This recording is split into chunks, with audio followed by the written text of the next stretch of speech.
ഇത് കുറച്ച് മൈദയാണ്. ഇത് ഒരു സബോള അരിഞ്ഞ് വെച്ചിരിക്കുന്നത്, 3 പച്ചമുളക് അരിഞ്ഞത്, ഒരു കഷ്ണം ഇഞ്ചി ചെറിയൊരു കഷ്ണമാണ് അരിഞ്ഞ് വെച്ചിട്ടുണ്ട് ചെറുതായിട്ട്, 2 തണ്ട് കറിവേപ്പിലയും അരിഞ്ഞ് വെച്ചിട്ടുണ്ട്. ഇനി നമുക്ക് ഈ മൈദക്കകത്തോട്ട് ഒരു ശകലം ഉപ്പിട്ട് കൊടുക്കാം,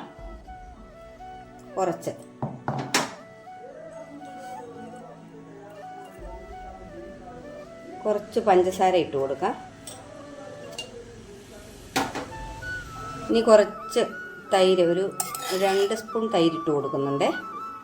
നമ്മളിവിടെ ഉണ്ടാക്കാൻ പോകുന്നത് ഗോളിവജയാണ്.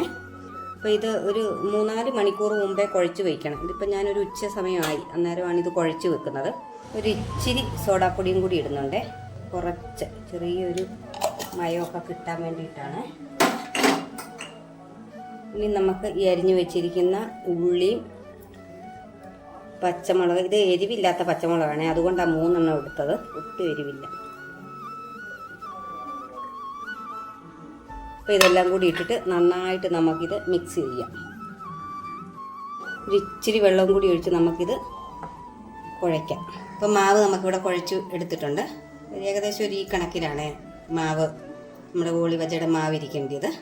അപ്പോൾ ഇനി നമുക്കിത് ഒരു 2-3 മണിക്കൂർ അടച്ചു വെക്കാം. ഗോളിവജ ഉണ്ടാക്കുവാണേ. ഇങ്ങനെ ആക്കിയാണ് ഞാൻ എണ്ണയിലോട്ട് ഇടുന്നത്.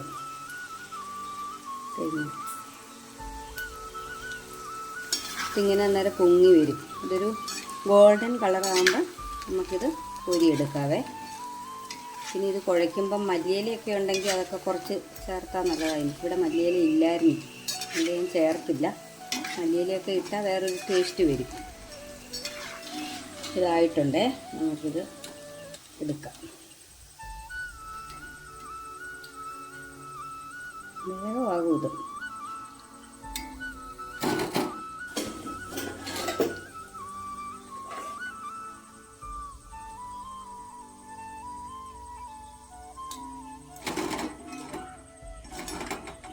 നമ്മുടെ ഗോളിവജ റെഡി ആയിട്ടുണ്ട്. ഇനി ചായയും ഗോളിവജയും കൂടി കഴിക്കാം. ഇത് നല്ല സോഫ്റ്റ് ആയിട്ട്